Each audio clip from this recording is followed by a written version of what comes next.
Hello everyone and welcome back to another episode of Team Comp Tuesday, the series where every Tuesday we take a look at a different team comp in Genshin and talk about them a little bit. This week we have another standard banner character, Tighnari. I just got him like a little while ago, so I figured it'd be time to do a little showcase for him. I've played around with him a little bit, not necessarily a ton. He isn't necessarily a playstyle I super enjoy, as I'm personally not a big fan of bow characters. I don't have Ganyu on my account for that reason. They're really the only bow characters I play quite a bit are like off-fielders and like Child, but Child isn't really a bow character.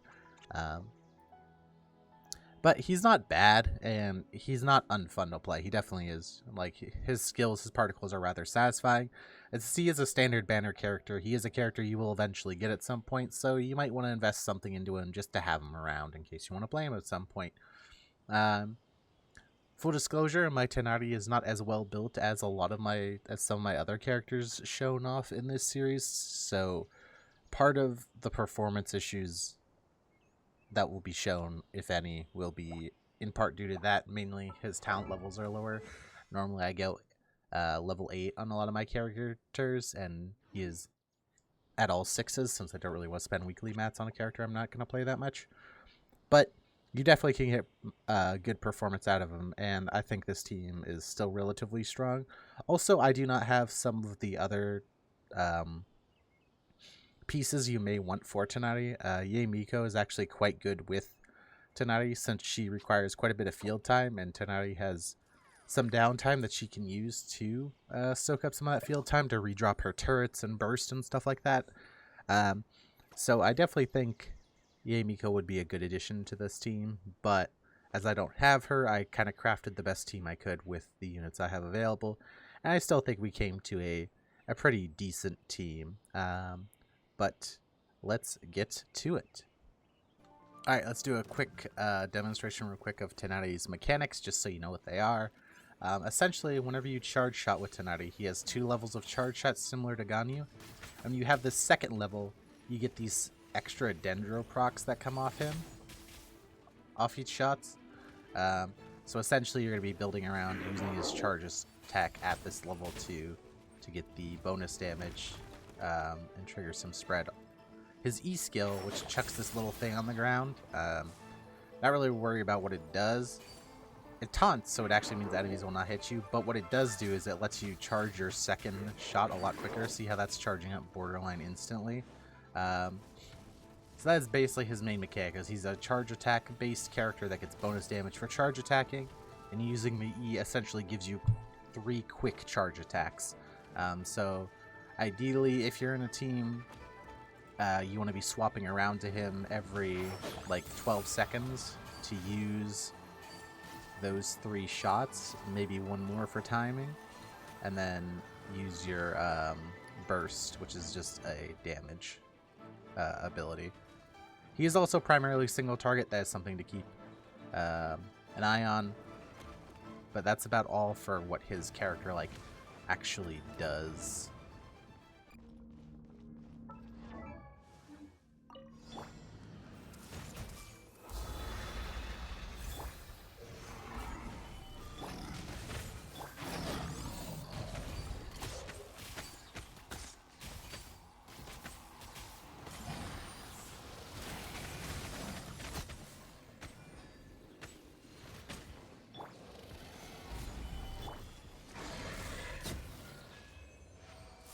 Alright, now it's time to go over the character builds. Let's start off with, since this is a Hyper Bloom team, let's start off with 1 Dendro character and then 1 Electro character. So we're going to start with Tighnari, the main character, or the kind of on-fielder. Generally, he's kind of quick swappy, so he won't be necessarily taking up a ton of field time, but whatever. The unit the team's built around, okay? Weapons, I have a Skyward Harp just because it's a really good stat stick. Other good options include stuff like Stringless would be perfectly fine. His burst is a good amount of his damage. He can use the Elemental Mastery. Wind Blue to Ode is actually fine if you have it. The attack bonus after using Elemental Skill is good since it will empower all of his attacks, as well as the Elemental Mastery being pretty good in a Hyper Bloom style team. Uh, Other decent options would include stuff like the Prototype Crescent, which I don't have crafted, which is just attack bonus plus a big attack bonus for hitting a weak spot. Also a pretty solid option. Any of the 5-star crit bows work perfectly fine. Amos bow, also fine. Anything like that, perfectly fine. Artifacts, you have 2 options. I would generally go Wanderer's Troop if you have a second character who can hold the Deepwood Memories set, but if you need to be if you're sole Dendro on Tighnari, which I am not in this team cut, but if you are, I'd recommend a Deepwood Memories set, as the Dendro res is very important for his damage. This set is just good for him. You're going to be charge attacking, so the 35% damage increase is good, and the Elemental Mastery is good as it scales up your aggravate damage. Artifact stats, crit rate or crit damage on the Circlet. Goblet is Dendro damage. And then for Sands, you have 2 options. You go attack, or you can go Elemental Mastery, kind of whichever is up to you, whichever one has better substats for you and such. I don't actually think I have. Yeah, okay, here's Elemental Mastery one. Either of these are fine, just whichever one has better substats is what I would recommend going. For talents, if you want to level up his damage the most, his auto is the most important one, because that has the charge shot multipliers, as well as the other bonus damage multipliers from the shot. Then I would level up the burst, and then I would level up the E. Alright, and next up is Official, who is our Electro character of choice for this team. Yemiko is also an option. We'll talk briefly about her builds after Officials. For Official, Skyward Harp is the way to go. Excuse me, let me rephrase that. Any crit stat damage-based bow is the way to go, so Harp is what I have. Any of the other crit 5 stars, perfectly fine. Stringless, very good in this team, especially because she will be triggering Quicken, so she'll actually use the Elemental Mastery. There are some teams where you still put this on her just because it's good, even when the Elemental Mastery doesn't matter, but in this team the Elemental Mastery does also matter, so very solid option. Would highly recommend if you don't have like a 5-star damage bow. Artifacts, lots of different options. 4-piece Thundering Fury is very good. Any 2-piece of the Electro set and Gladiator is good. Any 2-piece of the attack set's also good. 4 Tenacity of the Militas is okay if you don't have somebody else using it, but if you do, I would stick more to a damage set. Stats, pretty easy. Attack, Elemental Mastery is also an option for Sands with better substats, but attack is more generalist, and I generally like to use attack on her just because I use her in some teams that are non-Dendro as well, so convenience sake. Goblet, Electro damage, Circlet, crit rate, or crit damage. Skills you need to level up, you really only need to worry about Oz, because her burst just drops another Oz, so whenever Oz is shooting, he still just uses the normal Oz multipliers, so you can just level up Oz if you want to, but you can level up the burst if you so desire. Alright, I do not have her, but Yemiko is also another solid option for this team besides Fischl. If you are looking for a weapon for Yemiko, you're looking for any kind of crit stat stick. Book. Other options that are good are stuff like Mapamare, or let's just have a look here real quick at other bow characters, or other Catalyst characters. That'll probably be easier than looking at Yai herself.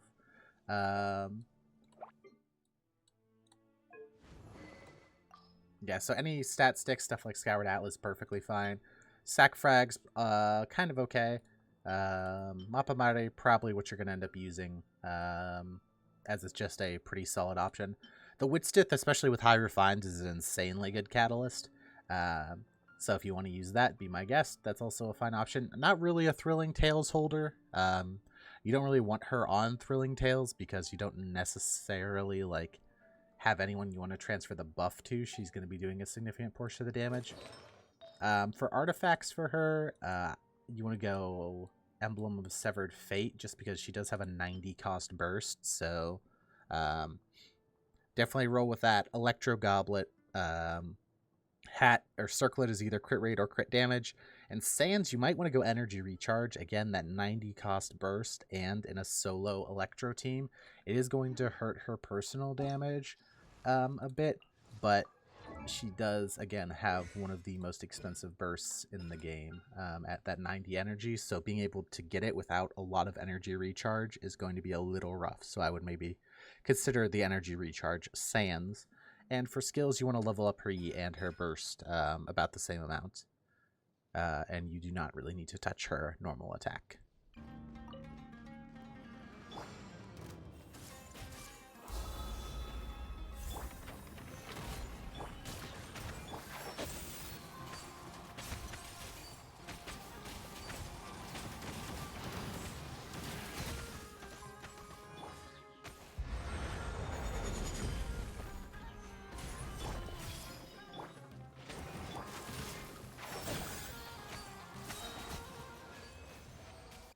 Alright, next up, let's talk about our second Dendro option. Now, why are we using 2 Dendro options? Well, in part, just because Dendro's strong.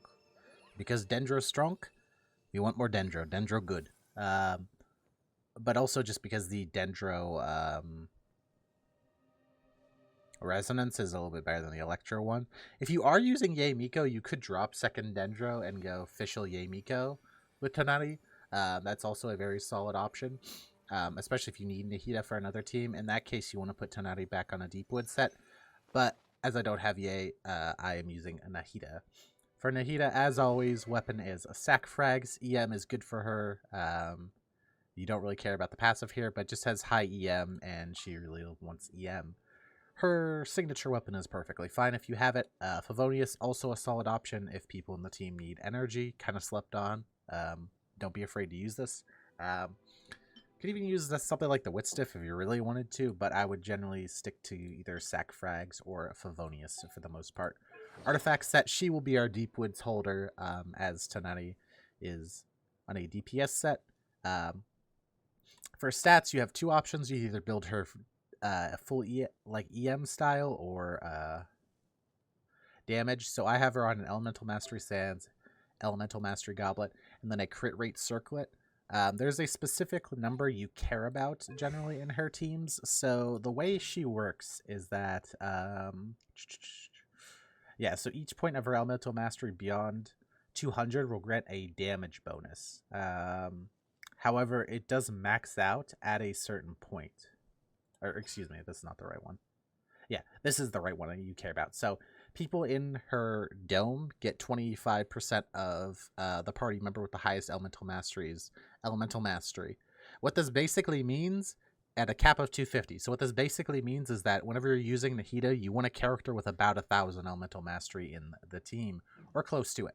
So that is why you sometimes may want to use elemental mastery artifacts and stuff on her. As you see, mine's 838. That's a little low. It could be a little higher, but she does also like buff herself. So, or she does. There's some other. She can get some other elemental mastery. At least I thought she did. No, she doesn't. Okay, I'm thinking of something else. My apology. But yeah, ideally you want, somewhere around that 1,000. I think a lot of people tend to stop around 900. There is obviously a certain point where it's like you're giving up so many more stats just to get that little bit of extra elemental mastery on somebody else. So up to you where that number wants to be. But generally, a lot of the theory crafters and stuff, a lot of the stuff I've seen online recommends somewhere between 800 and 900. So for that reason, I run the double elemental mastery pieces, and I can squeeze a crit rate circlet here that has high elemental mastery. For talents, you just really care about her E and her burst. You don't really care about her other skill, her auto attack. She won't really be auto attacking. Now, next up we have one of the best characters for charge attack bow characters, as they are ridiculously vulnerable.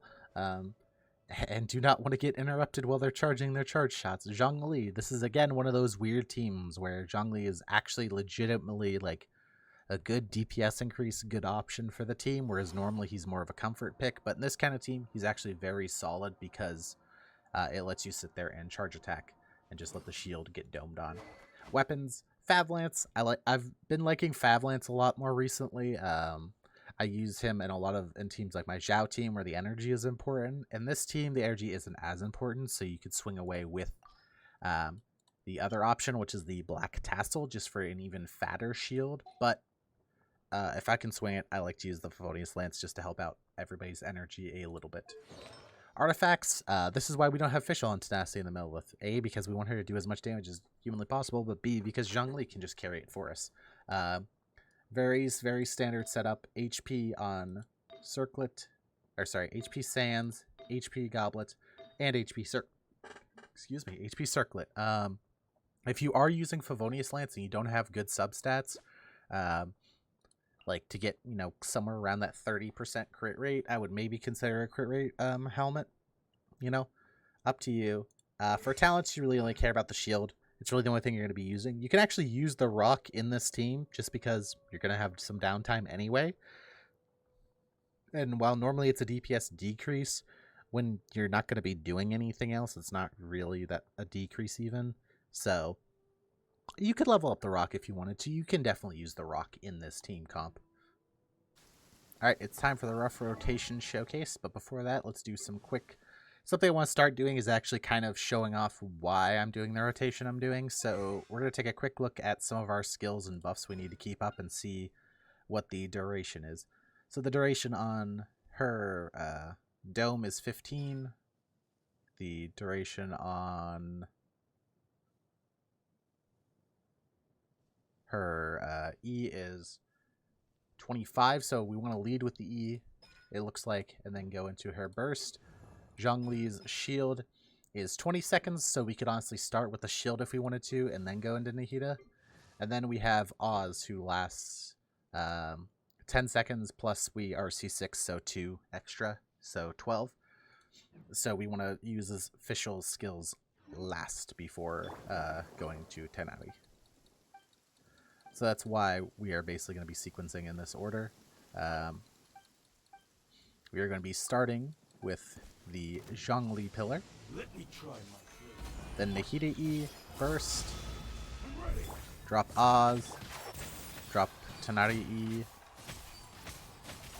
shoot our 3 things, burst, then we maybe do 1 or 2 more charge attacks. We're going to relay our pillar, drop our rock if we want to, if we dashed out of it. We just cycle back through. This is ideally where we would actually burst on Fischl if we had it up, but I totally forgot to charge it beforehand. But you would basically drop Oz there again from her burst. Just quickly hit Q and then swap to another character and then go back to Tighnari, drop the E, and keep shooting. But yeah, that's the rough rotation. Alright, and that's going to be the end of today's episode on Tighnari. I hope you enjoyed. He's a fun little character. I am personally not a big fan of the charge attack bow style, but if you do like that play style, he is a little bit better than, or a little bit more fun than Ganyu in my opinion, just because his E lets him shoot quick 3 times.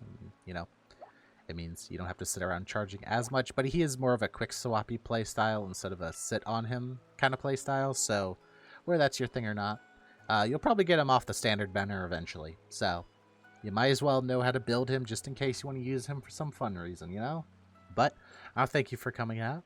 I hope you have a great day. I'll see you next week where we will probably be doing Deha Vaporize because hopefully I should have her crowned by then. And we're going to try to make her do slightly more damage than a level 60 Amber. I'm only partially joking. But anyway, good luck on your rolls if you're wishing.